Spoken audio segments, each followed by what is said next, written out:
Quando você vai descrever uma situação e você pretende descrever realmente, então a primeira coisa que você tem que fazer é o seguinte: você não pode descrever nenhuma situação real desde o ponto de vista de uma ciência em particular. Isso é outra coisa fundamental.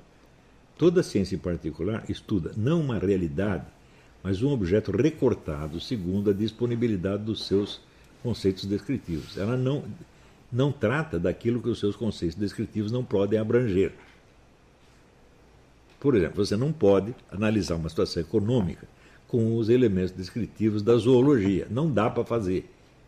Embora ali no meio da economia tem um monte de macaco, zebra, etc. Tem, é verdade.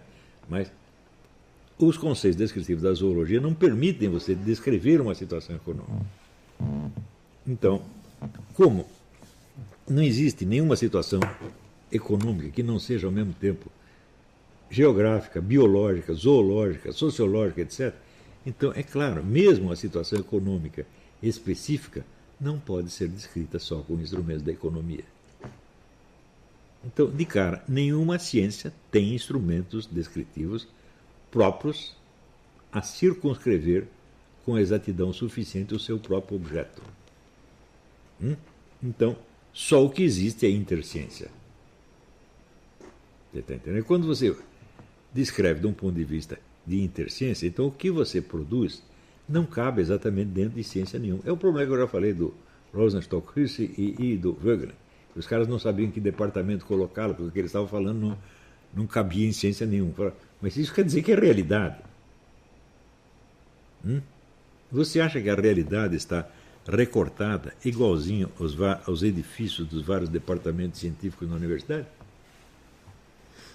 Aqui tem o mundo linguístico, aqui tem o mundo biológico, ali tem o mundo econômico, ali tem o mundo... Você acha que a realidade é assim ou vem tudo junto? Isso quer dizer que os departamentos científicos, ou dito de outro modo, né, a classificação das ciências é apenas um recurso memorativo. É só para facilitar a sua memória. Não tem nada a ver com a estrutura do mundo. Para entender a estrutura do mundo, você tem que abolir isso aí e ver as coisas de uma outra maneira. Né? E ver as coisas como elas realmente se apresentam. Isso aí foi a grande descoberta do Edmund Husserl. As coisas têm um seu próprio modo de se apresentar a nós. E esse modo não corresponde a nenhuma ciência em particular. A ciência em particular são divisões de pontos de vista que nós fazemos depois que o objeto se apresentou a nós. Então nós decidimos que não vamos pensar nele inteiro, que nós só vamos pensar num pedacinho, e esse pedacinho corresponde à ciência que nós estudamos e nós ficamos muito felizes por isso. Então, isso significa que na análise de nenhuma situação concreta, nenhuma ciência tem autoridade nenhuma, zero.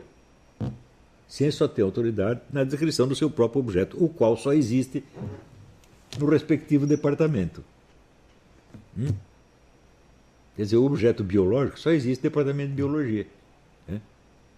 Porque você acha, por exemplo, o objeto biológico existe sem o objeto astronômico? Né? Não. Para isso precisaria que os seres biológicos existissem, né, num espaço neutro. Não está nem nesse planeta, nem no outro. Então, se ele é biológico, ele também é astronômico, só que não dá para... Nós não sabemos a fusão das duas coisas.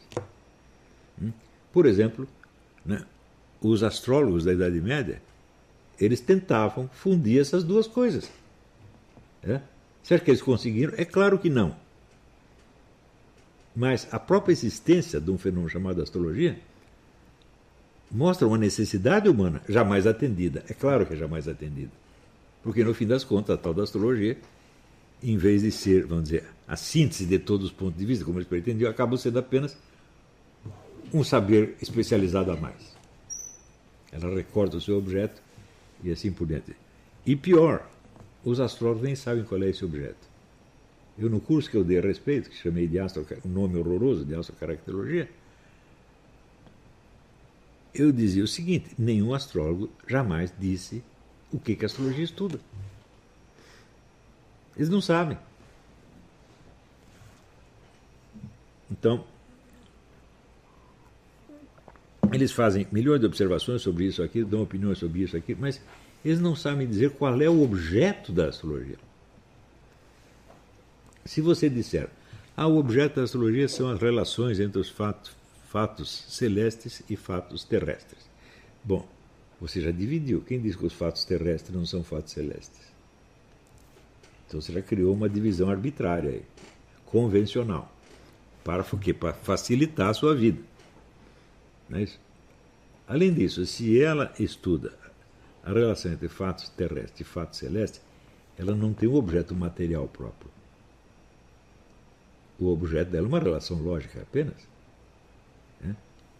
Então, isso significa que ela não pode estudar esse objeto, como, por exemplo, a biologia estuda os objetos dela, ou a economia estuda os objetos. Não, é um outro negócio, é um outro problema. Algum astrólogo uma vez colocou esses problemas em discussão? Nunca. Algum inimigo da astrologia colocou? Não.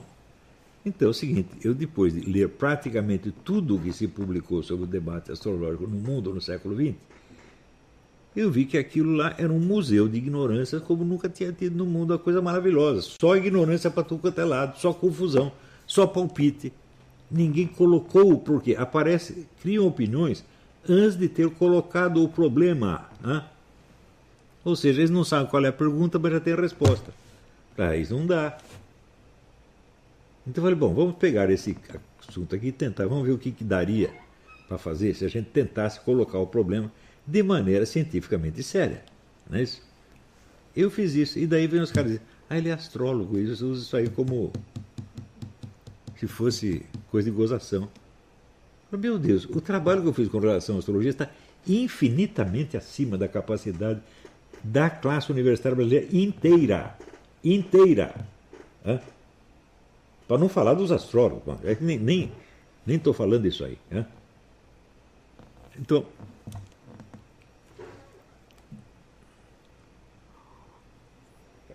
eu falei, está fazendo astrologia? Não, está tentando organizar de maneira intelectualmente viável o problema da astrologia, para você poder dizer algo a respeito. Não é nem, por exemplo, a pergunta de se a astrologia funciona ou não funciona. A pessoa faz essa pergunta é de uma idiotice fora do comum. Porque eu estudei esse negócio e sei que não existem duas astrologias iguais. Qual delas você está falando? Então, eu te dou um exemplo. Existe astrologia que se pretende científicas porque elas observam o movimento dos astros e catalogam fenômenos terrestres correspondentes, segundo eles, às várias posições astrais. Então faz da astrologia uma ciência comparativa material. Não é isso? Mas existe um outro astrólogo que eu conheci pessoalmente, um jeito muito simpático, se chama Jacques Albron. Jacques Albron, então, acredita que os astros não exercem influência alguma, mas que os ritos e cerimônias criados pelos seres humanos com simbolismos astrais criam uma regularidade temporal que dá a impressão de que são os astros que estão influenciando. O que eu acho dessa teoria? Não acho nada. Eu só sei o seguinte, que o que um desses caras está chamando de astrologia é o contrário do que o outro está chamando. E se você pergunta, a astrologia funciona, eu digo, qual das duas você está perguntando? Nem isso as pessoas sabem e querem dar palpite a respeito. E falam, às vezes, do assunto com um ar de superioridade infinito. E por que elas fazem isso? Elas fazem isso por quê? Porque tem um puta complexo de inferioridade e tem que inventar uma pseudo-superioridade como se fosse uma muleta.